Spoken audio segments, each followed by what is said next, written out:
Did you unmute yourself?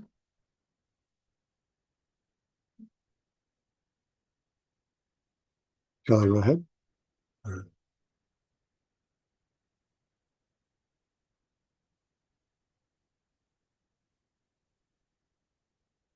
Think deeply. Never settle. Remake yourself every day. I learned this from you by Vin Jr. It's a little early. Have I started it yet? Yeah, but I didn't. Can do it again We'll do it again at what time? at 4. 6 more minutes and we'll do that again. Dry run.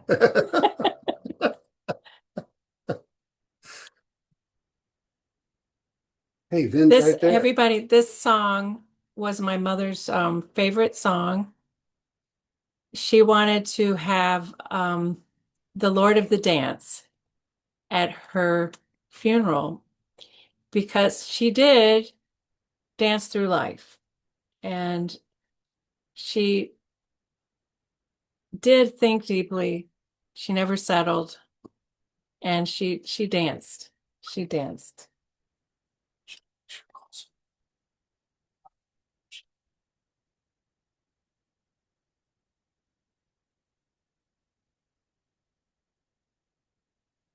It's cold right there.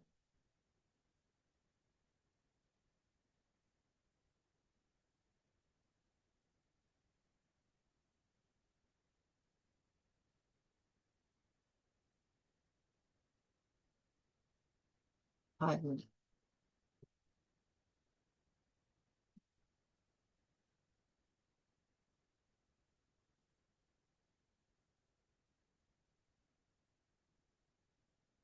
It's Clifford.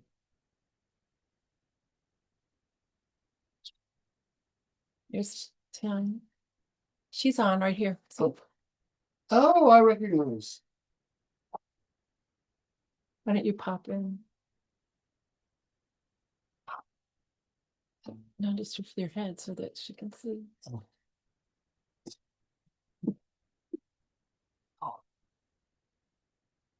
Hi.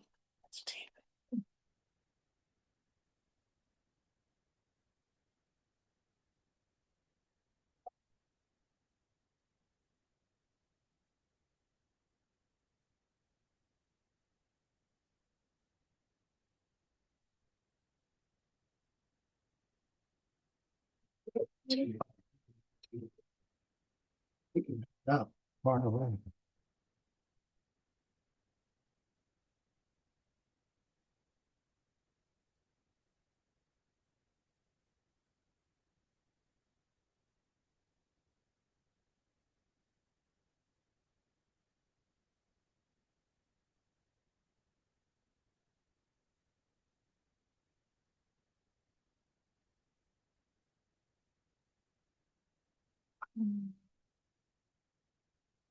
Where's Emily?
It's so nice to see you, Brenda.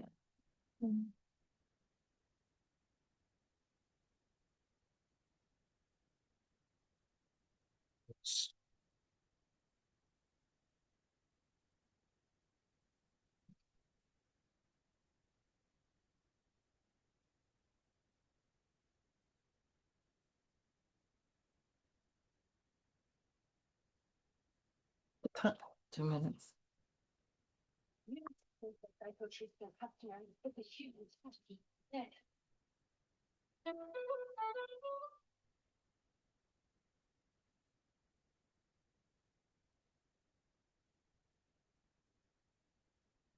There's still Yes. Excellent. some people are going to come on the dot.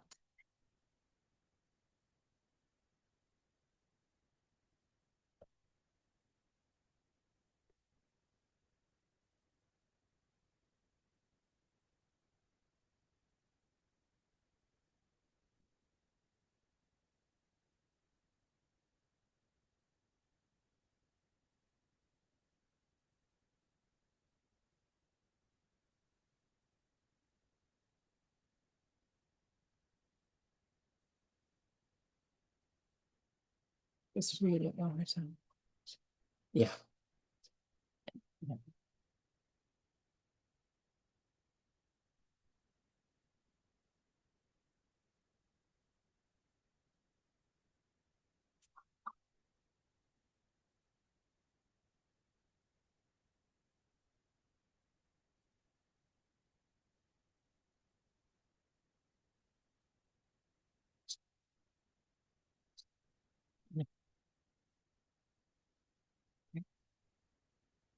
Think deeply, never settle.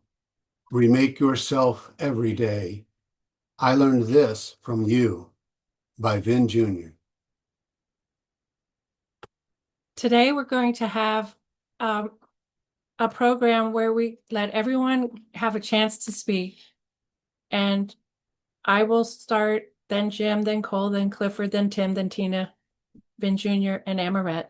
And then after that, we'll invite all other friends and family to share any thoughts and memories you have of my dear mom. The guest book can be signed by signing into the chat. And if you all could just wave, can you hear me okay, everybody? Okay, good. That's wonderful. So now I'm just go ahead and sign who you are into the chat and any things you want to say. And I'm going to start by a poem. We remember her in the rising of the sun and it's going down. We remember her in the blowing of the wind and in the chill of winter. We will remember her. And this, on every slide, there's a painting that my mom painted, and these are her artworks. In the opening buds and the rebirth of spring, we remember her. In the blueness of the sky and in the warmth of summer, we remember her. In the rustling of the leaves and in the bounty of autumn, we remember her. In the beginning of the year and when it ends, we will remember her. We will remember her when we are lost and we are sick of heart. We remember her. When we have joys we yearn to share, we remember her. So long as we live, she too does live, for she is always part of us as we remember her. And now I would like to open up this for Jim to say something. Jim? Well, the thing I remember about Nancy starts a long time ago, and it won't be a long story though. Um, Karen eventually took me to New Mexico to meet her mom, and I was a basket case. And I'm afraid that I left a pretty bad impression just because I was all over the place back then. And After that, we continued to visit and talk. And Nancy, of course, was a mental health provider, and I was becoming one and eventually did become one. And she treated me like gold. We had a similar kind of vocabulary and interests. But she really amazed me with some of the kind of people she helped and how she helped them, and how potent and unwilling to give up on people she was. And that includes me. Um, she and I were strangers at first, and I think it was awkward getting to know each other better. Um, but by the time we were done, she was, asking, instead of tolerating me, she was asking for me to come and visit so we can talk about this, that, and the other thing. And it really made me feel loved. And that's what I remember about Nancy Perry. Thank you. And now, Cole, Let's see. can you? Mhm. Um, n- Mine will be very short because I'm a very short and simple, sweet person. But I have a lot of memories with my grandmother, and one of the most potent ones that I can remember is when we did art together especially back when she was in New Mexico. And every single time I visited her, we would do art together. And it's all up on the walls at home. Um, but I will miss doing art with her. I'll miss talking with her. Um, Especially since I've been here at school. I would text her every single day. Um, and yeah, she'll just be missed, especially by me.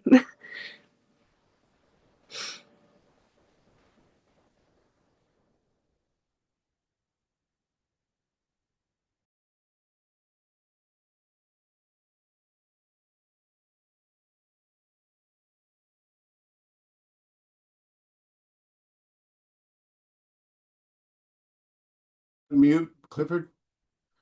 There you Okay, go. okay, I'm on. Got me? Yeah. Yeah, your mother, Karen, was basically like a sister to me. Uh, we we knew each other since 1950, and often our life paths would touch. We lived in different parts of the country and had different life stories, but she was always kind, and when I was young, she tried to teach me to swim and uh, roller skate. Not too successfully though. And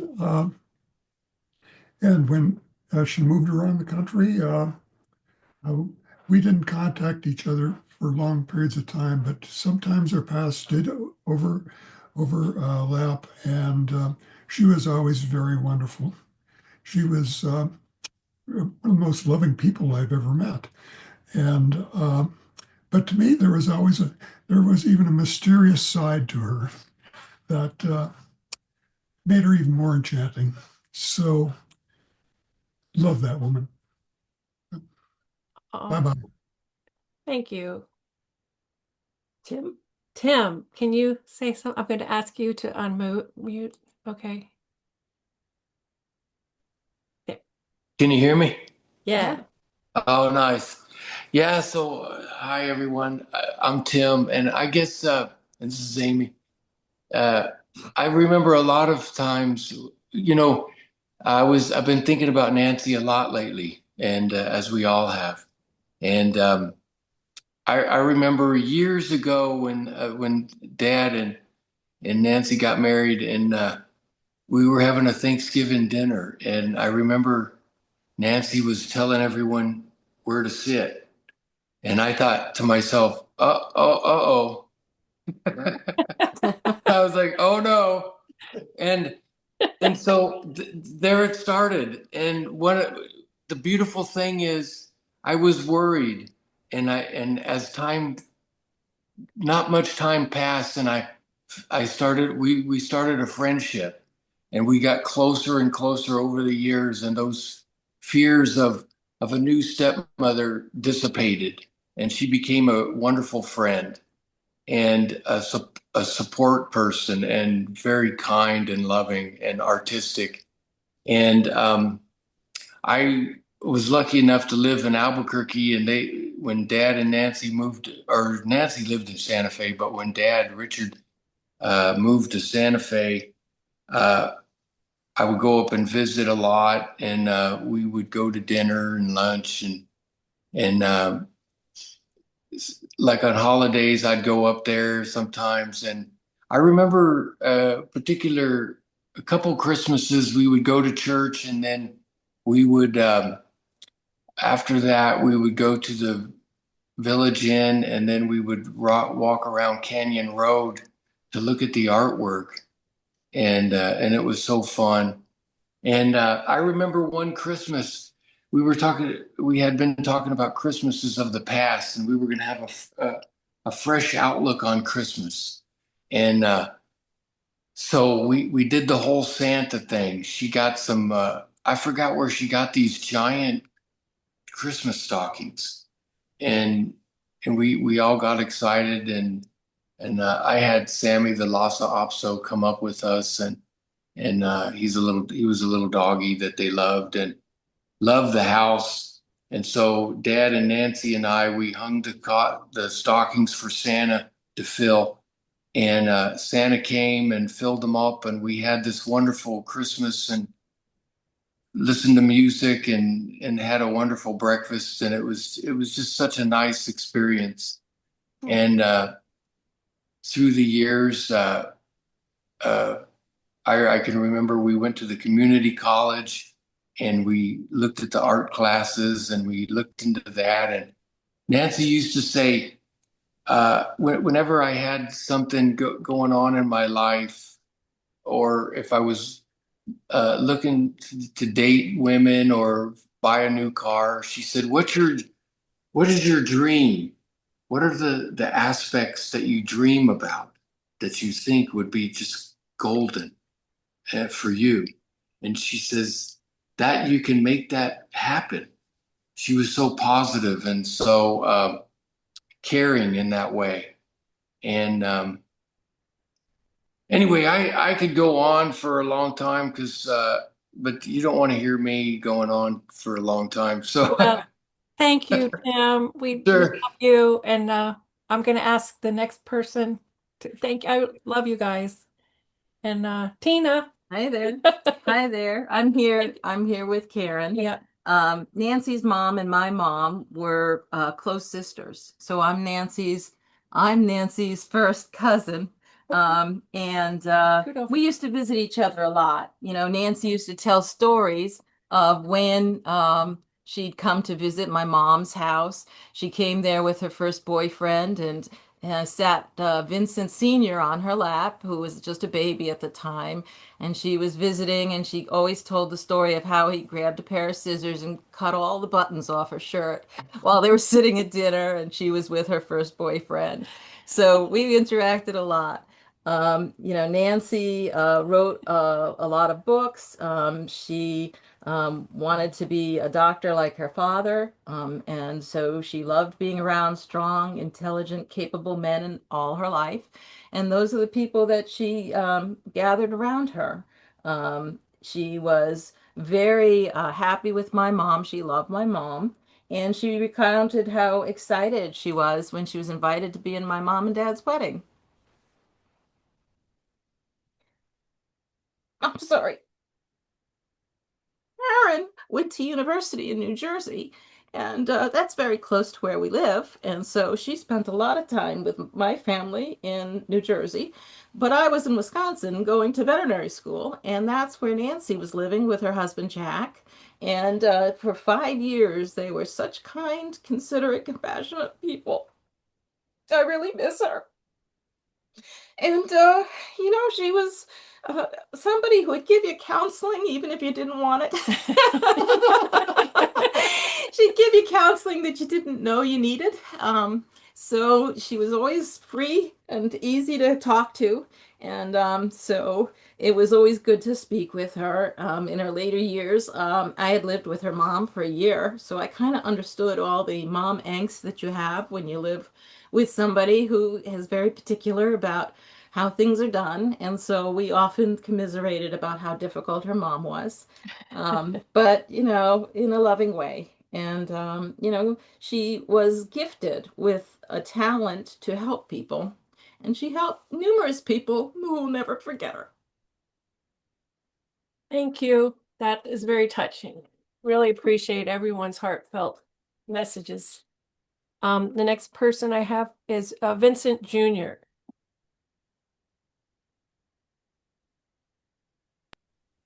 Hi, everybody. I'm Vin Jr. I'm here with my dad, Vin Sr., and my mom, Hi, Brenda. Brenda. Good to see you. Hopefully he doesn't have any scissors in his pocket. Um, I think we could we could probably fill up a good 6 hours talking about all the stuff that Nancy has done in her life and all the, amazing parts of her personality and such. And she was just such a multi-faceted, multi-talented person. And it's funny sometimes I think that there are some people that sort of tread their own path and make their own way in life, and there's others that kind of look to their left and look to their right, and they see people doing great things, and they're able to take one more step forward because those people around them are doing such great things. And Nancy is always one of those people who was really just could kind of forge ahead and make her own path and give you a sense of kind of like what's possible in life because she's just she's a very brave person in a way. Like every new chapter of her life is just something kind of bold and different. And that's pretty inspiring for me, I have to say. Um, and as Tina said, she was a person who would kind of help you even when you didn't necessarily know you needed that help in a way. And there were a couple of times when I went out to visit her in Santa Fe, and she really helped me. It's sort of like her, that sort of mysterious, mystical side of her just kind of seeps into you. And, if you spend enough time around her, it changes you. And it changed me.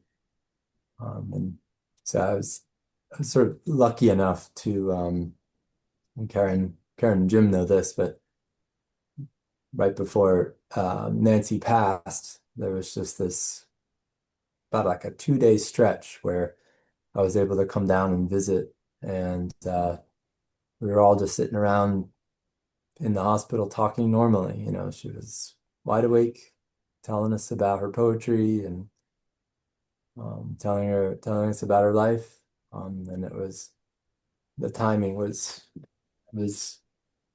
miraculous. I mean, it was unbelievable that I think I was in Gainesville for 11 hours or something like that, or I was awake in Gainesville for 11 hours. But I was able to come down and really spend a little time with Nancy. I'm so grateful that we had that time.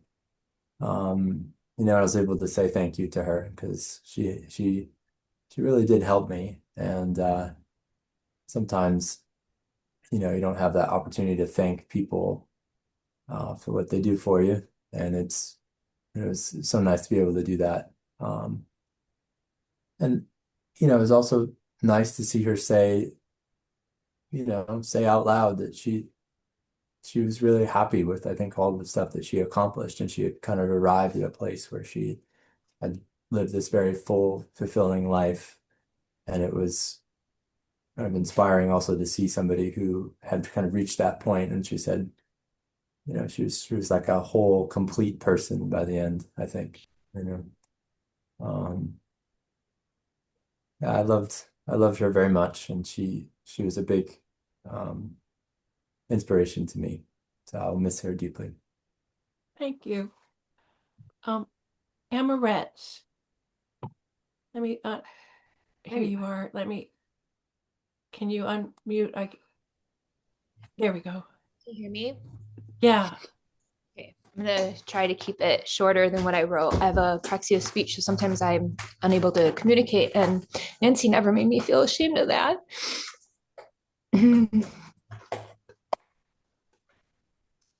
I came into Abuela, or Nancy's life, when my mother married my father, technically my stepfather, but he has always been and always will be just dad. I was in college and Abuela was for a bit just dad's mom. This was until I visited Santa Fe, and we discovered how much we had in common, and that changed. And little did I know that she'd become one of the most important people and influential people in my life. She went from being just dad's mom to someone I was in regular contact with. I had the honor of reading Mother Bashing, Does She Deserve It, before it was published. And she paraphrased me on the back. Ever since then, we would have regular conversations weekly. We text all the time. We would talk about everything from what's going on with us, to child development, the latest research in psychology, history. On our honeymoon, my husband and I, we were in a horrible car accident right outside of Boulder. We were on our way to visit her on a road trip as she couldn't make it to our wedding. She said she was just too old to travel, so we would go to her. She was so concerned about the quality of the hospital we were taken to and wanted to have us air flown to a better one. The doctor reassured her that wasn't necessary. And after we were released, my husband's friend drove us to her, where she opened her own home to us in her heart as she helped us recover emotionally and physically the remainder of our honeymoon. If you watched her tribute video, you may have seen my favorite honeymoon photos, the three of us, as she was the greatest third wheel ever. And whenever I'd say that, I'd always make her smile, and she'd say, well, yeah. Just like a matter of fact, well, yeah. She loved my kids, Elizabeth, who's named after her, with the middle name Nancy, Victoria, and Leo, who's sleeping. From the moment she found out I was expecting, and that point on, she would request regular updates and photos. And she knew it all because so often I turned to her for advice. As a former nurse, she would reassure me if I was being paranoid or you need to take him or her in just to be safe and keep me updated. When my 10-day-old little boy needed a spinal tap due to a fever, she was there, albeit by phone, reassuring me that it was safe and necessary. Keeping texts, wanting updates. During the first days of COVID, she was so worried that the girls, who weren't even a year old yet, would not know that. She insisted on gifting them a playhouse because she had one as a little girl and wanted them to have something to remember her by, because she was so scared that she wasn't going to make it because her aunt had passed away recently from COVID. Thankfully, we've been able to see her many times, both in Santa Fe and Gainesville, where we also got to meet and get to know Aunt Karen and St. Jim, and hopefully Cole. But we got to see him in person yearly, driving from Michigan, and also through FaceTime. Leo's only gotten to see her once, but I think he made quite the impression because her house, lovely decorated, has a bunch of little things that he found absolutely interesting. And some of you may be curious how she became Abuela. She didn't want my twin daughters to confuse her with Grandma Nancy, my maternal grandmother. So Abuela she became, her request, in honor of her time spent living in Mexico and for her love of the culture. I'm so thankful my children have had the pleasure of knowing her and that I'm able to pass on so much about her to them. And yet I still mourn over the fact that they won't have her as they grow older. She continues to have an impact and inspire. Without her leading by example, I would think that my education and life outside of home, once my children were born, would have been on hold indefinitely. But she showed that we can be parents and ourselves, that we can have goals and accomplishments outside of family life. Every time I sit to work on a book or post, prepare for a lecture, record a presentation, every time I work with a client, every time I sign up for a class, I'm reminded of her. I feel sadness for not knowing her sooner and longer. But due to that, I had a different relationship with her than I would have if I had known her as a child. Not better, just different. There are two things I feel guilty over: not mailing her my book as I wanted to, give it to her in person this winter when we visited, and not finishing her book of poetry sooner. She would ask if I was finished with it yet, and I would tell her I'm enjoying it, nice and slow, one poem at a time. It made me feel closer to her and helped me get to know what made her her. To read a poem that she wrote during a certain time of her life, or to see what she was going through when she was the same age as myself, it spread light onto who she was as a whole. There's a reason she saw clients into her 80s, that she published her latest book, her book of poetry, at 90. With so many people, their job is just something they do from 9 to 5. Author, artist, therapist, poet, those weren't just jobs to her or a profession, not something she retired from as soon as she was given an opportunity. That was her. She was gifted in helping people and she loved it. I think one of the greatest ways To honor her is by reading her work and admiring her art because that was her passion. FYI, the first poem in her book is so powerful. You should read it if you haven't. I also needed to add, we talked a lot and about everything. Her last book, her book of poetry, was published by Aunt Karen. Aunt Karen, it was so important to her that you worked on it with her and published it. It was a shared project, her last big project with her beloved daughter. When I read her poem, Mother Knows Best, I said to her that I get why it was so important to her that to do this project with you. It was her sharing her passion with her baby. Her, the writer, and you, the editor and publisher, a perfect team. Thank you, Blayla, for being witty, brilliant, and feisty from beginning to end. The amount of love I have for you is unmeasurable, and the pain is overwhelming. And thank you for being truly unforgettable. Oh, thank you so much. That means so much to me, Amaret. You touched my heart. I really appreciate that. And now, anybody else who would like to to I'm going to unmute all. Oh, yeah, yeah. And now anybody who would like to speak, please unmute yourself. And then we'll show you some of the paintings that Amaret talked about, and then one of her last poems. So, This is Lee. hi, Lee. Hey, and I've known Nancy since I was a teenager, and she helped me through the darkest times when my parents passed, and she's been there for me all these years. Here I am, 67 now, and literally she's been a part of my life and guiding and inspirational, and she taught me the book called The Secret, where it's ask and believe and receive, and the power sort of positive thinking, and that if you act positive, you'll attract the positive. And certainly with her life, she had so many different shifts in character of being an artist and a poet and a doctor. And truly, she was an inspiration on how to live and how to work your way through life. And she is a big part of my heart and my life experience. So thank you so much. I'm so glad I could be here for this service because she's a big part of who I am and has had a big effect on my life. Thanks. Thank you. I remember when you were going to Miami University, and I was just a teenager. So many years ago. Yeah. Michael? Well, uh, hi. Hey.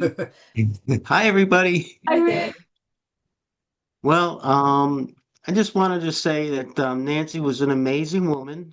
And many, many times she used to say to me, whenever we met and spoke on the phone, she'd say, "Oh, Rick, you and I are kindred spirits, And that meant a lot to me. And I feel it. I feel that we were kindred spirits. And many times our conversations were um, uh, collaborative. In other words, not only would I share certain things with her about my life, but she would share certain things about her life with me, which was very special.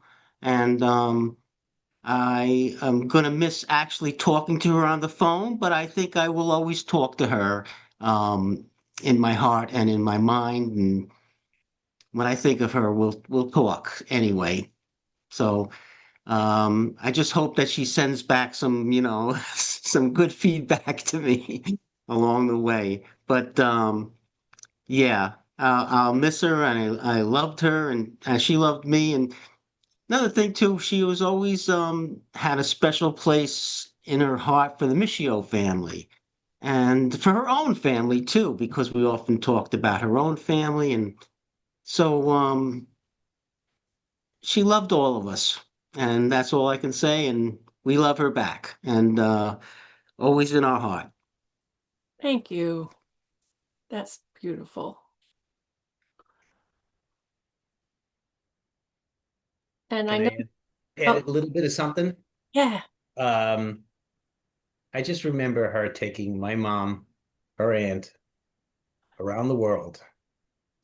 Nancy had a speaking engagement or attending conferences all around the world, and she invited my mother to go with her. And I can remember kind of singing and humming in my own head that where in the world is Carmen Sandiego, and putting in where in the world is Nancy and my mom. She, 26,000 miles around the world, and probably one of the biggest highlights of my mother's life. So thank you, Nancy.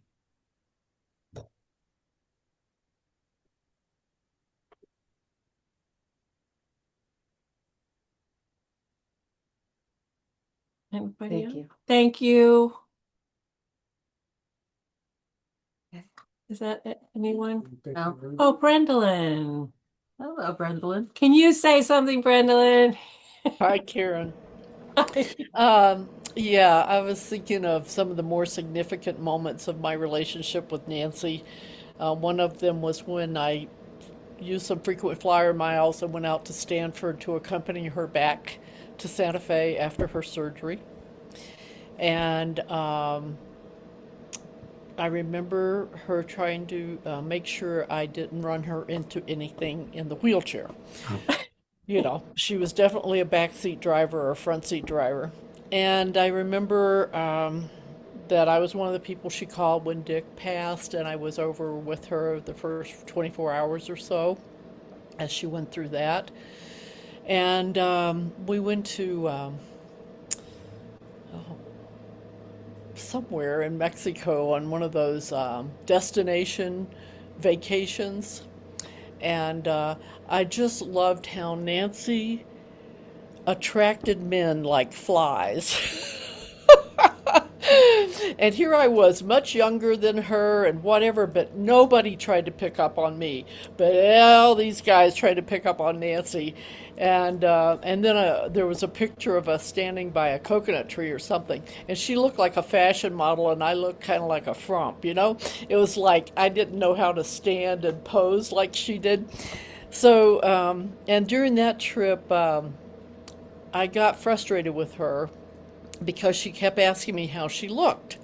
And finally, after about, the 3 days of this, I said, Nancy, I am so tired of you asking me how you look. You are a beautiful woman. And I don't know what. Anyway, she said from then on she trusted me more than any woman she'd ever known because I told her the truth. And we had some challenging times. Unfortunately, a few years ago, we had a misunderstanding that really affected our relationship. But I always try to focus on, the things. I know that we all have divine appointments, and there were things I learned about myself as a result of my relationship with Nancy. So, yeah, and she was very, very supportive.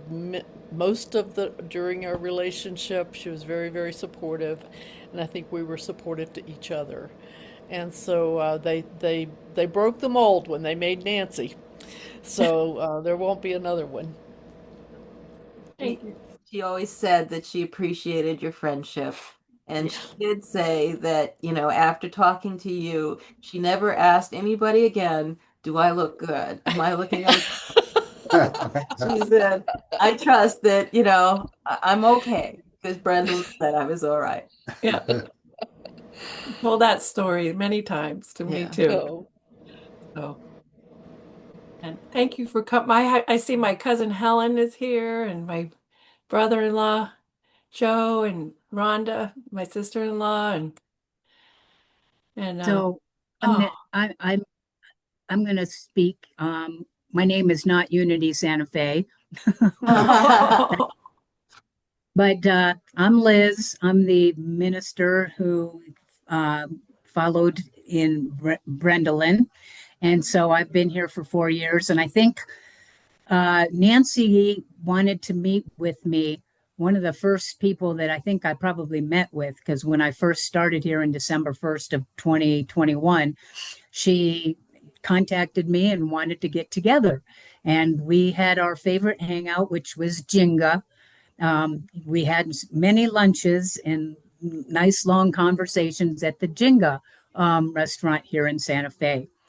And another thing that I remember about Nancy was that after my wife passed at the end of 2022, I would get a little red heart from Nancy in my text message every day, day after day after day. It was just her way of letting me know that she was thinking of me and sending me love.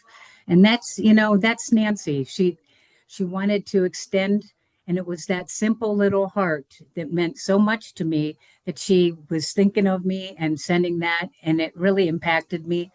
And she's a beautiful being, and now she's free, and I miss her. I've missed her ever since, she moved to Florida. Talked to her a few times on the phone, but not nearly as enough. And I can have conversations now with Nancy without her being restricted by any limitation in that physical body. Anyway, I love Nancy, and I'm glad that you contacted me, Karen, so that could be participate and be a part of this. Thank you. Thank you so much. Karen, it might be appropriate if I follow Liz and Brendolyn. I first met your mom, and I never actually met any of you except for through her. She talked about her family often, shared in a very loving way. And I, the saying on the front said Nancy was, or it says it about being a thinker. She was that. She was always working on something and a beautiful creative mind. I only knew her for about 4 or 5 years. I was associate pastoral care minister for Unity Santa Fe, working with Brendolyn from 2017 to 22. So Nancy and I encountered each other because of Brendolyn. She was lovely at remaking or reinventing herself because she always wanted to be pertinent. I'm 10 years younger than her, and that I learned from her. Don't you ever give up anything. Keep going as long as you want to go, girl. She was very supportive in that, and I have taken that advice very seriously. Um, what the story I want, little story I wanted, the little thing I want to say about her that really, really talks about her soul. When she transformed herself, and and oh, I have some lovely photos of her and some friends at Unity and some of her friends at Unity. But what was so amazing to me was at her age, which I'm finding we don't need to be limited by those numbers. She got her new environment. She moved from El Dorado into town, and she transformed that place. It was so elegant and so beautifully done.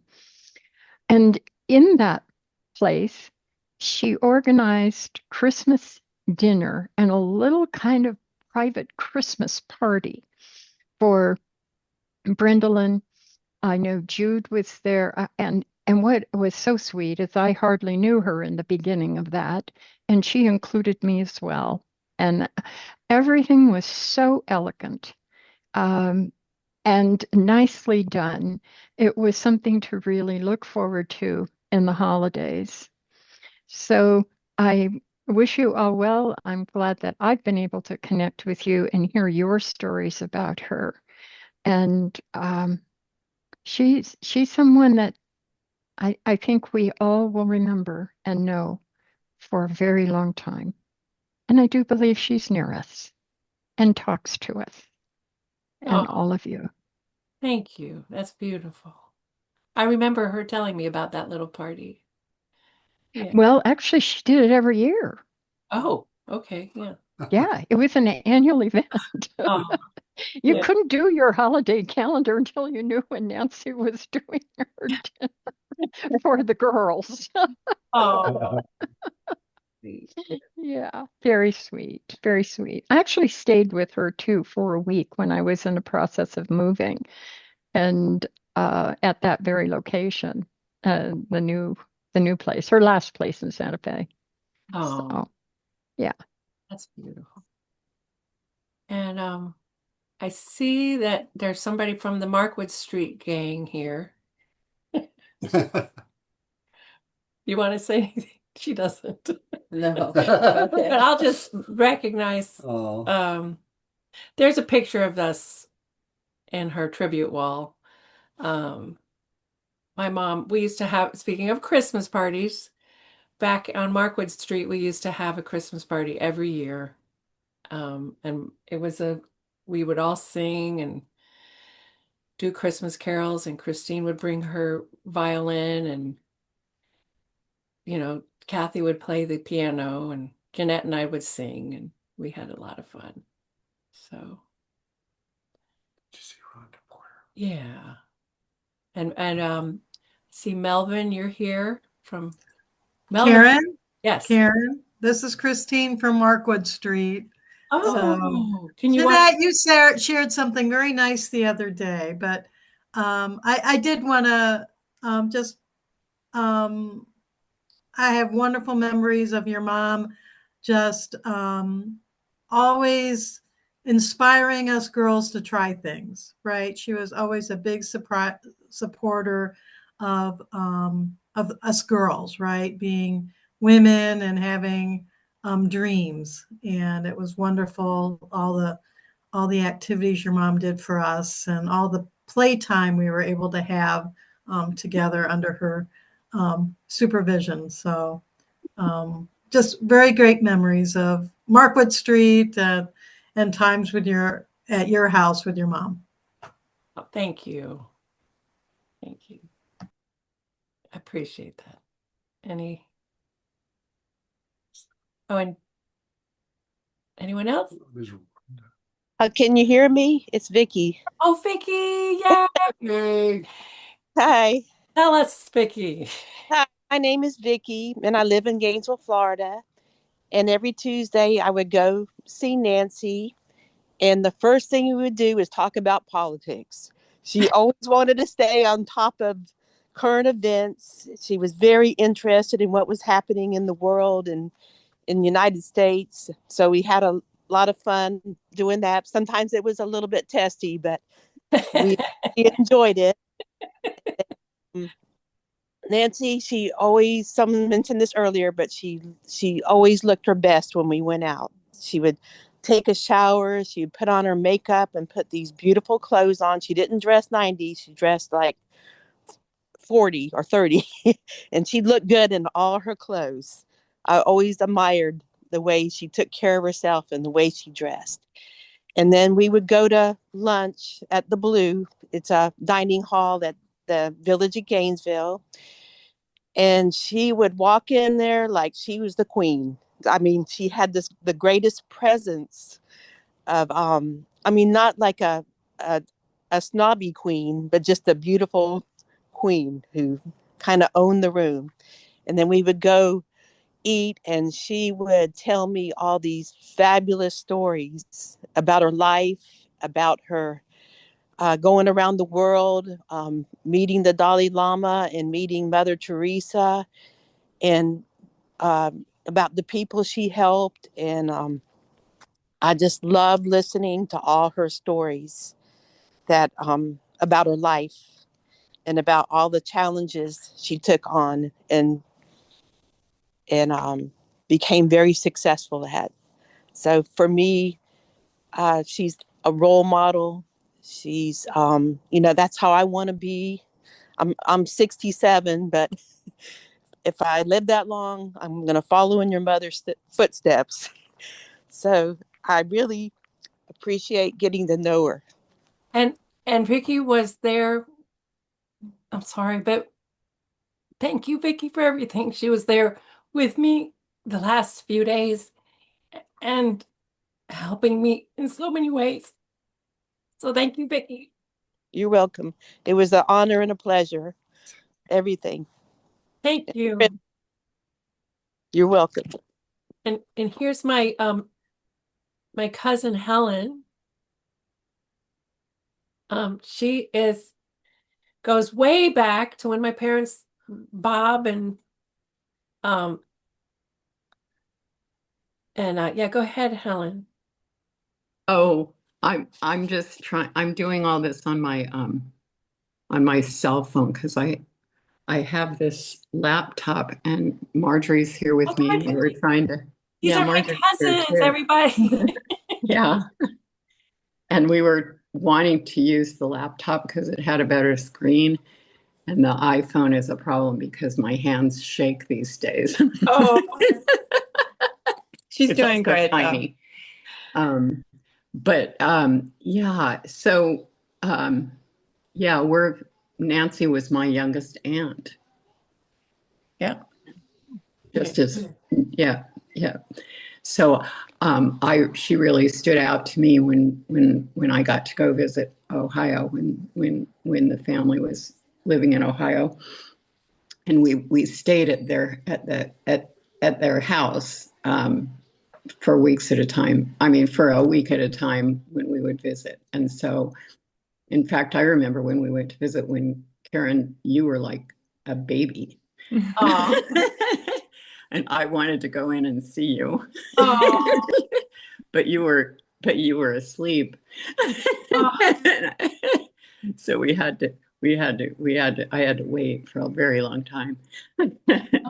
um, but yeah, she was always just very, very nice. And I mean, I always just really admired her as an aunt and as my youngest aunt and someone who really paid a lot of attention. And she paid a lot of attention to me. I have two older brothers, and then Marjorie is my younger sister. She's 5 years younger, so she's closer to you, Karen, in age, but still, um, our family was a little bit older. Um, One of the times that stands out to me was that when I was 16, my dad flew me around to visit all the relatives, and I was at your house on my 16th birthday. And we went, one of the activities that we had, Karen's older brother was at the time, I think he was either he had just become an Eagle Scout or he was just about there. And we decided the families decided that we would go out on a canoeing trip. And Scott was in the back. He was supposed to be doing our canoe, and I was in the front of our canoe. And your grandmother, Nancy's mom, was sitting in the middle, and she came in a dress to the canoeing trip. She was all dressed up, and yeah, and she had her purse, and it was all just too much for her. The idea that she was surrendering all control to Scott in the back and me in the front of this canoe. And she got so upset with us that we weren't, following what she thought we should be doing in this fairly shallow river that we ended up upsetting the canoe. I mean, she stood up and you refused to get out of the canoe. Right. It went glug, glug, glug, glug, glug. Right. So the canoe, yeah, the canoe capsized, and Scott and I, found our way over. And we were, figuring out how to get Estelle out of the water, and then not only that, but up the embankment on the other side, and we ended up in a bunch of poison ivy, and it was all very, very exciting. But your mom was very, very helpful and kept things under reasonable control. But I must say that Estelle was mad as a hornet. So another time she and your family came out west. We live in Phoenix now and did then too. And they had arranged to take a mule ride into the Grand Canyon. And I was just old enough to meet the requirements for taking this mule ride. So Nancy took me with them, and my older brother Jim, and and Scott was along, and so the five of us went up there. We rode mules into the Grand Canyon and stayed overnight in the lodge that's at the bottom, and came back out, and it was like the biggest thing that had ever happened in my childhood. Wow. Definitely. Yeah, it was pretty spectacular. So she was an adventurer. Yeah. Yeah. The rest of us were too young and were very resentful.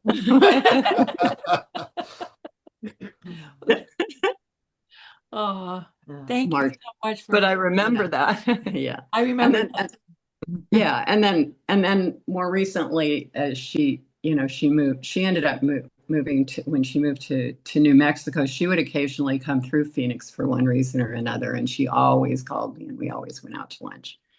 Yeah. And she was just so nice to me. She was just always great, a good person to talk to, so interesting. And I really enjoy listening to the people who got to spend more time with Nancy as adults and listen to how all of that, from this perspective of some people who were not kids the whole time they were there Yeah. with Nancy. Yeah. Thank you. That means so much. Click on I have just one little thing. Yeah. Is it okay? Yeah. So I'm Helen's sister, but so we would go back and we would stay at your house, Karen, and your mom was always really nice. The thing is, though, she was probably the first mother figure who was becoming a career woman in my life. So that was a big deal because for me, most of the moms, were staying home. And it was really impressive that she was going back to school. She must have been going back to school or in school at one of the. She was at Ohio State. So it must have been in a graduate program. So I was fairly young at that time. I don't know when that would have been, Karen, but that was a real standout memory for me. In addition to her being great, and I didn't get to keep up with her, over the years. She did call me when she was in Santa Fe because she had something in Tucson, which is where I lived, and we chatted on the phone, and that was great. That was, I don't know, it was many years ago, but probably in the early 2000s. So anyway, yeah, she wanted to keep up with the out west Perrys. Yeah. I think she admired you all too with your law degrees and as you work school and all that, Yeah. Yeah, she did. Anybody else? Yeah, that's them. Yeah, there it is. Okay. Okay. Anybody else want to? I think we're ready to Continue. should we go on to the? Can I say something really quick? Yeah. It's just really interesting. I love hearing from people that I haven't met or anything like that, especially about the clothing, because one time when the girls were 2, I picked her up and we were going to go out, and I was wearing jeans with holes in them that I had paid money with holes.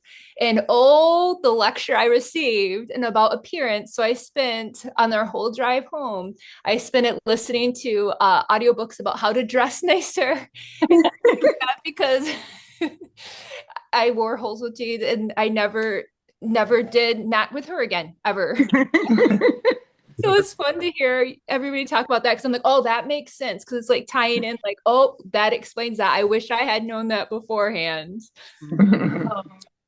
It means so much to me, everything that everyone's shared, and I want to, Daniel, I have your music box.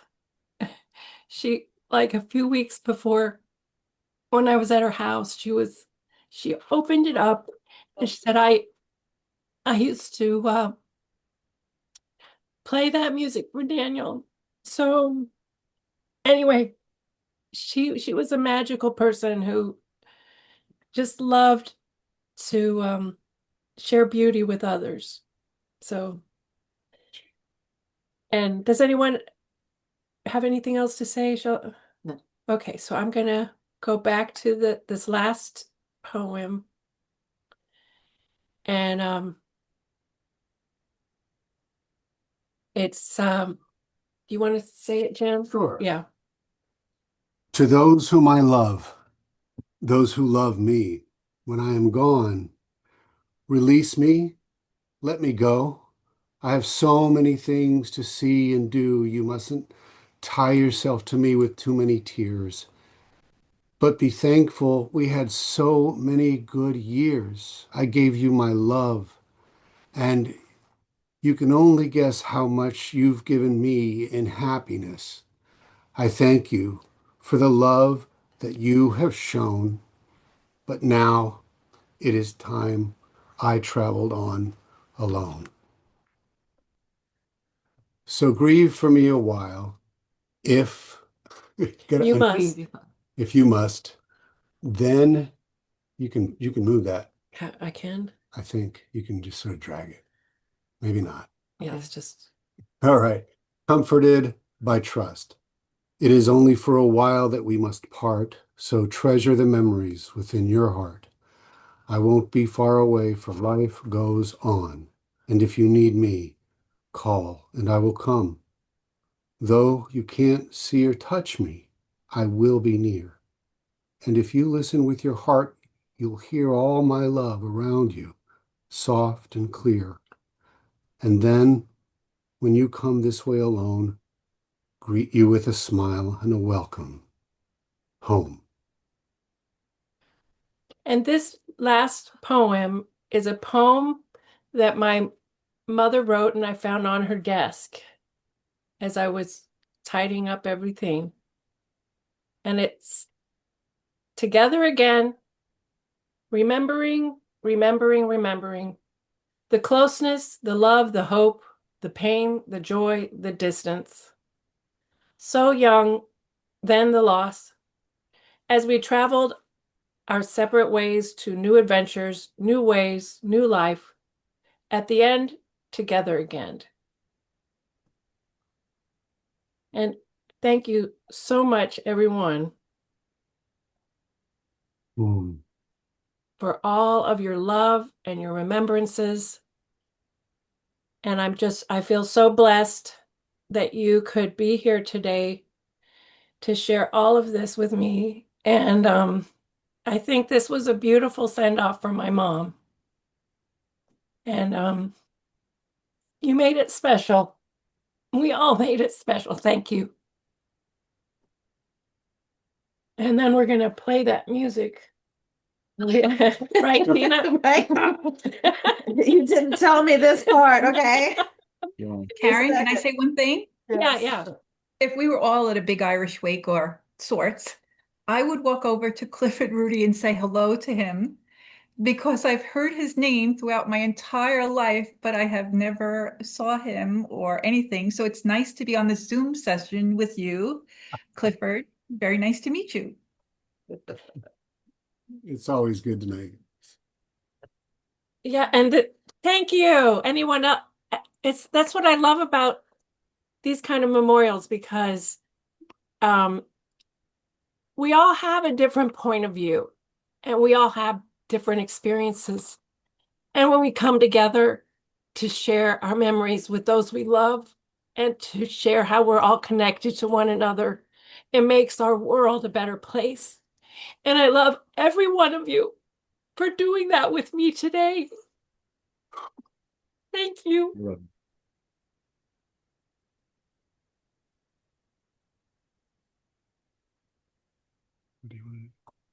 Okay, should I end it all or just play music? Yeah, I think Guys, go to the tribute wall. You'll see tons of pictures that I put up on her the website on the the tribute wall. Okay, I love you guys. Take care. Bye, guys. Bye-bye. Bye.